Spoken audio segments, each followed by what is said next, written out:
할렐루야. 하나님의 크신 사랑이 이 새벽에 우리 가운데 가득한 줄 믿습니다. 오늘 우리는 요한복음 13장 3절로 15절의 본문을 통하여 꼭 높은 자리에 앉고 싶습니까? 라는 제목으로 하나님의 말씀을 함께 나누도록 하겠습니다. 우리 계속해서 예수님의 공생의 마지막 주간을 묵상하고 있습니다. 오늘 본문은 예수님께서 제자들과 함께 마지막 유월절 만찬을 나누는 장면입니다. 그런데 이번 만찬은 특별히 주님께서 원하셨습니다. 누가복음 22장 15절에 보면 이르시되 내가 고난을 받기 전에 너희와 함께 이 유월절 먹기를 원하였노라 라고 했습니다. 주님께서 왜 유월절 만찬을 원했을까요? 지금이 목요일 저녁이니까 얼마 안 가서 불과 몇 시간 내에 예수님은 잡히시는 일이 발생할 것입니다. 제자들은 아직까지도 예수님이 체포될 것이라고 상상도 못했습니다. 예수님을 배반하여 제자들 무리에게 넘길 가룟 유다의 정체도 제자들은 모르고 있었습니다. 설상가상 제자들 중에는 예수님께서 이스라엘의 왕위에 오를 것이라는 착각을 가지고 있는 자들도 있었습니다. 얼마나 기대가 되는 상황일까요? 전조 증상으로 호산나 다윗의 자손이여 영광을 받을지어다 라는 많은 군중의 소리를 그들은 듣고 기억하고 있었습니다. 지금 이들이 있는 곳은 어디입니까? 예루살렘입니다. 이제 예수님께서 왕위에 오르기만 하면 모든 것이 끝날 것이고 자기가 높은 자리에 앉을 거라고 생각하고 있었습니다. 그러나 주님께서는 이 자리에 오기도 전에도 수차례나 예수님 자신을 고난을 받고 죽은 뒤에 사흘 만에 다시 살아날 것이라는 말씀을 하셨습니다. 제자들이 그 말씀을 듣지 않은 것은 아닙니다. 모두 들었습니다. 그런데 뭐가 뭔지 정확히 알지 못하고 있었습니다. 그리고 지금 이 자리, 그러니까 유월절 만찬의 자리에 앉아 있는 것입니다. 이제 하나님께서 정하신 시간이 되면 어떤 일이 발생할까요? 제자들이 상상할 수 없는 일이 일어납니다. 모두가 충격 속에 자신의 생명을 보호하기 위하여 혼비백산 도망가는 일이 발생할 것입니다. 그래서 주님은 연약한 제자들에게 힘을 주시기 위하여 이처럼 만찬을 준비하신 것입니다. 이 제자들이 앞으로 해야 될 일이 무엇입니까? 이들은 도망갈 사람들이 아니라 예수님이 죽고 난 뒤 50일 후면 초대교회의 기둥 같은 일꾼이 되어 생명의 복음이신 예수님을 전하는 자들이 될 것입니다. 자신의 생명을 담보로요. 그러면 우리가 잔치가 펼쳐져 있는 상황을 그려놓고 말씀을 함께 나누도록 하겠습니다. 여러분, 이 잔치를 베푼 사람은, 그러니까 잔치의 주인은 누굽니까? 예수님이십니다. 손님은 제자들이죠. 모두 한 테이블에 둘러앉아 식사를 나누게 되었습니다. 얼마나 기쁨의 자리입니까? 그런데 생각지도 않은 일이 발생했습니다. 무엇입니까? 제자들끼리 언쟁이 붙은 것입니다. 누가 크냐 이것입니다. 여기에는 세 가지 의미로 누가 크냐라는 것을 말하는 것입니다. 첫째는 말 그대로 예수님께서 왕위에 오르면 오른편에 있을 사람이 누구냐 이것입니다.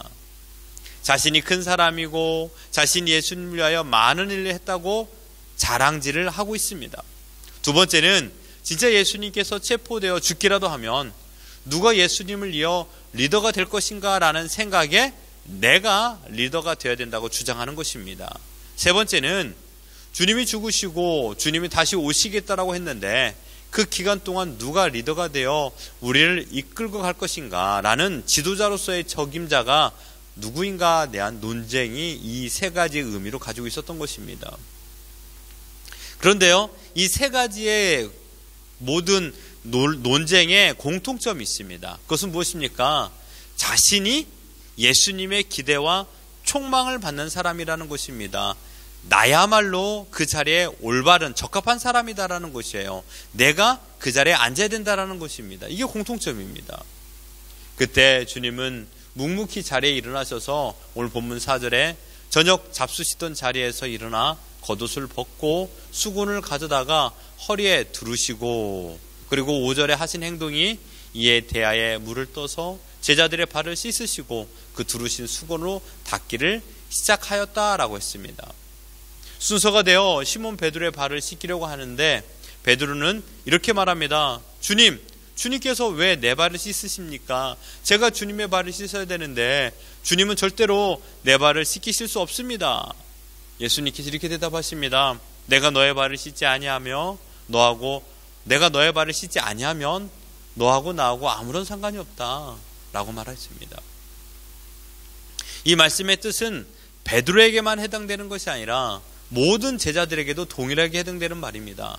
이 말의 의미는 결국은 내가 너희들한테 주인도 되고 선생도 되지만 또한 내가 스스로 낮추어서 너의 발을 씻어주는 봉사자도 되지 않느냐라는 것입니다.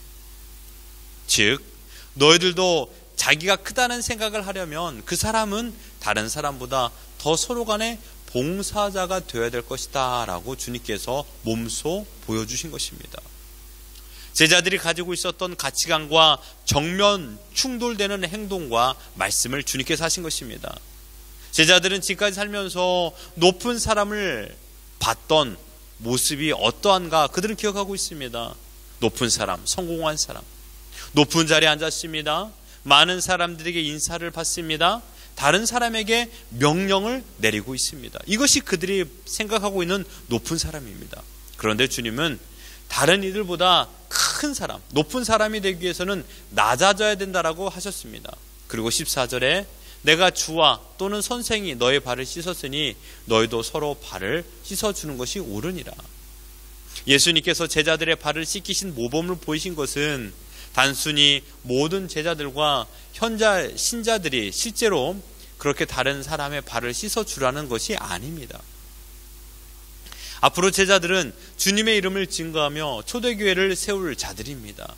가룟 유다만 빼고 모든 제자들은 오순절 성령의 임재를 경험하고 초대교회의 기둥 같은 인물이 될 것입니다. 이때 가져야 될 자세를 주님께서 가르쳐 주신 것입니다.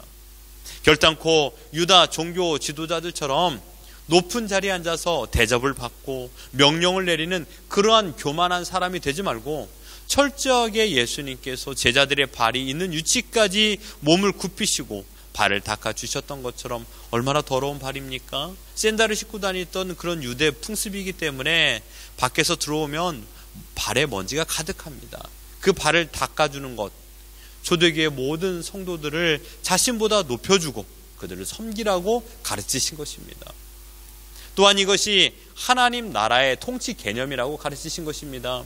하나님 나라는 상하 통치 개념이 아닙니다. 위에서 아래로 내리는 명령이 아니죠.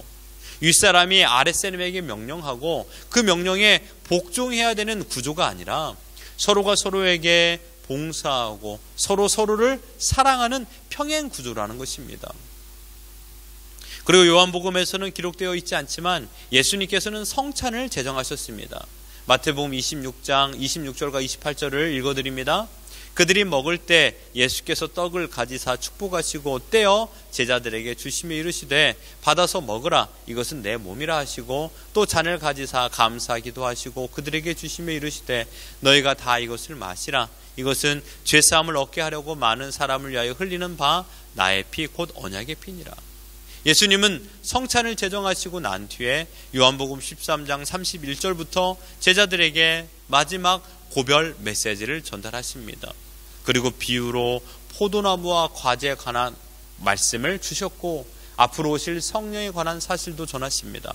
그리고 17장에서는 제자들 위한 기도를 드리십니다. 그리고 주님은 겟세마네 동산으로 가셨습니다.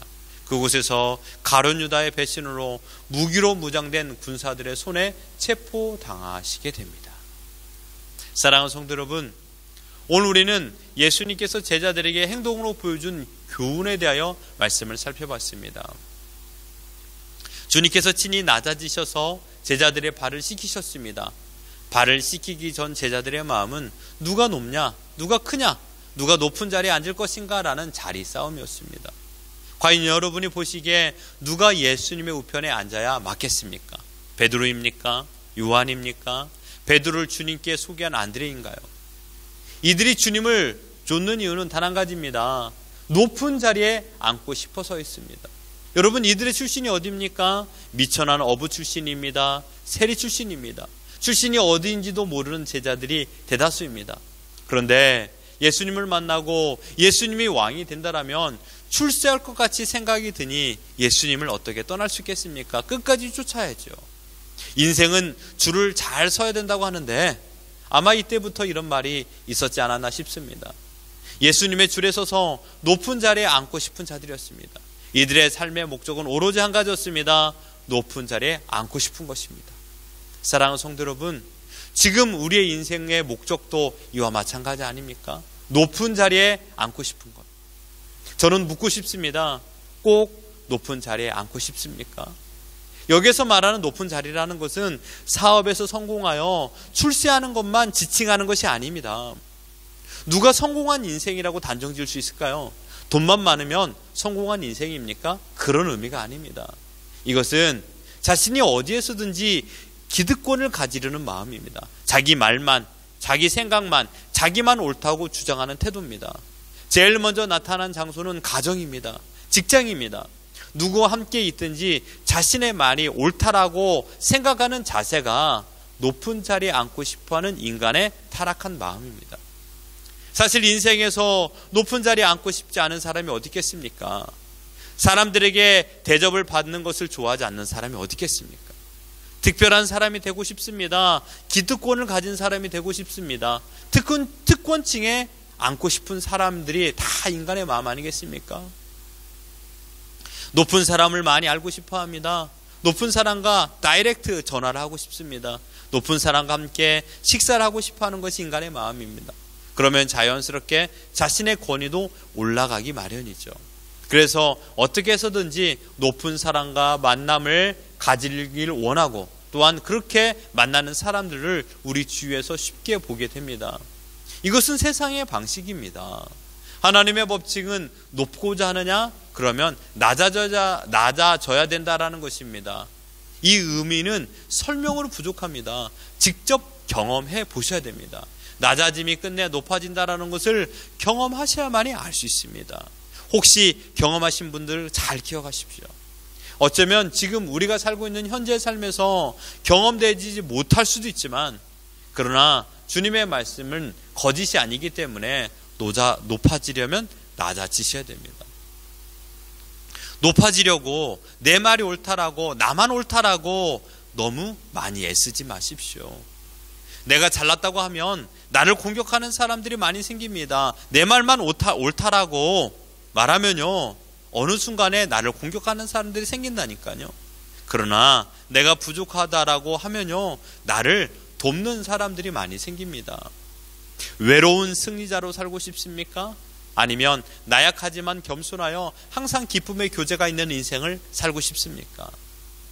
오늘 우리가 예수님을 믿음으로 말미암아 얼마나 큰 복을 받아 얼마나 높은 자리에 앉았는지를 생각하십시오. 사실 우리가 이 생각을 가지고 있지 않기 때문에 높아지려는 마음을 갖는 것입니다.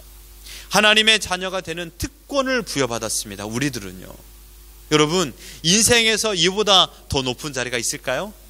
하나님의 자녀의 자리입니다. 세상이 알아주는 자리를 저는 원합니다 라고 하지 마십시오. 우리는 나름 높은 자리를 앉아봤습니다. 그러나 다 부질없었습니다. 솔로몬이 말합니다. 해 아래 모든 것이 헛되도다. 권력도 명예도 물질도 인기도 다 헛된 허상일 뿐이다. 그림자를 잡은 것이다. 연기를 잡은 것이다 라고 말했습니다. 오직 하나님을 바로 알고 바로 믿는 것이 가장 값어치 있는 인생이다라고 말했습니다. 사랑하는 성도 여러분, 우리는 하나님의 자녀로 하나님 나라의 시민권을 소유한 자들입니다. 세상을 부러워하지 마십시오. 그러면 하나님을 슬프게 하는 것입니다. 하나님을 기쁘시게 해드리는 것은 다른 게 아닙니다. 하나님 나라의 시민이라는 것을 자랑하고 자긍심을 가지고 오늘 살아가는 것입니다. 이때 하나님이 기뻐하십니다. 우리는 가장 높은 자리에 앉을 사람들입니다. 오늘 우리의 삶에 이 사실을 감사로 찬양하십시오. 나의 말과 내가 옳다라고 주장하는 것을 버리고 오직 내가 하나님의 자녀가 되었다라는 사실 하나를 기억하시며 오늘을 살아가는 것입니다. 그때 비로소 하나님을 기쁘시게 해드리는 삶을 살아갈 것입니다. 오늘 하나님의 기쁨이 되는 우리 모두가 되기를 주님의 이름으로 축원합니다.